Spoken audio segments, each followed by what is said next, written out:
Welcome back again, Tony. Welcome back to the Fast Forward show. It was fantastic to have you with us recently, where we shared your experience of management consultancy, sales, setting up 2 businesses, selling one successfully to the Daily Mail Group. And last time you told us about what you felt it took to have such a great business that you were able to not only sell, but actually park the first offer and ask the Daily Mail to come back in a year once you'd really smashed the figures that you were confident of doing. So that was great. And today you're here to talk to us about why social media is important to recruiters, SMEs, and in fact all businesses today, particularly past COVID.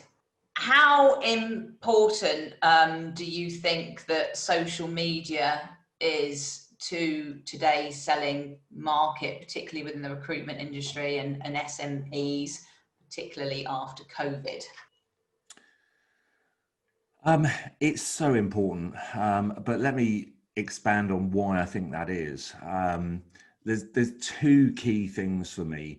The first is loads of businesses, when you look at their sales cycle, there's actually a long period of time passes between making first contact with a business and ultimately winning some business from them. So if you take recruitment or you take consulting, you might meet someone or have an initial call with someone or an exchange with someone who could be a great client for your business, but for a whole variety of reasons, they might not be able to work with you right away. In recruitment, they might not be recruiting right now. You might not be on their PSL and it might take you several months to get onto their PSL. All sorts of different reasons why right now might not be the time when you can immediately do business with them. And there's been lots of studies done that show that you have to have 7 or 8 touch points with a potential buyer before they get to the point that some business is actually done. And so I'm not saying social media is not unique in this respect, but it's certainly a key cog that if you're trying to keep contact with and stay front of mind with as many of your ideal prospects as possible, then social media is a really powerful way of doing that. So that would be the first thing that I would draw attention to. The second thing is just how receptive we are or unreceptive we are to cold approaches, and anyone involved in sales and marketing will tell you that over the last few years, people are less and less receptive to receiving cold calls.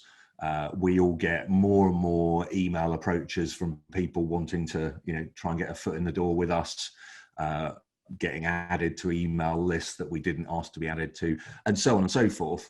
So while those channels have been sort of becoming less effective, if you like, social media is a great way of actually having permission to be in touch with someone. If someone connects with me and starts interacting with me on my posts, that's basically, open the door for us to stay in touch, throughout that sales cycle till they're ready to buy. It's kind of warming them up, isn't it, to that, when you are ready to sort of maybe approach with your product or service. And it's interesting because, as you know, I specialize in sales recruitment, and I'm a big fan of yours because I use your services myself. So I totally agree with the importance of social media and how that's worked for me post-COVID and before, in fact. But on the other side, actually, I do get sometimes the thought that actually nobody picks up the phone anymore. And so actually when somebody does get a call, I'm hearing that sometimes people might be a bit more receptive for it because they're getting blanketed with emails and in-mails and things like that. And actually now, if they get a call, they're not getting so many phone calls. So yeah, what's your thoughts on that? Because I mean, you've come from a cold calling background yourself, haven't you? I did door-to-door sales back in my university summers, so I'm no stranger to having to make lots of calls or knock on doors to get a successful conversation happening. I think for me, the biggest transformation I've seen in my businesses has been getting to the point where people want a call with us. Yeah.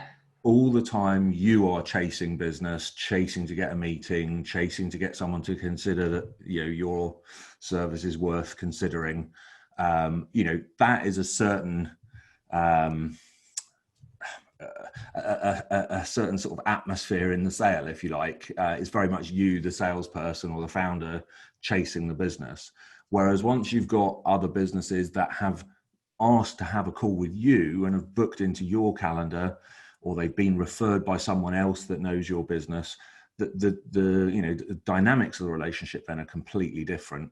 And I don't think it can ever be the case that a cold call puts you on the same footing as a potential customer coming to you and really wanting to have a call with you. No, So that would be my take on that.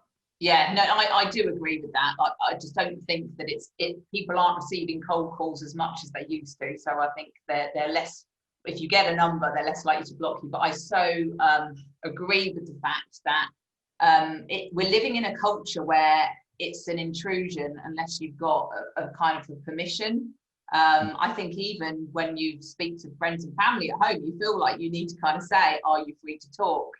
We all kind of need to almost sort of get permission and get diary availability. I think that's just the way the world is now, and I think what you do in social media is a really good way to do that.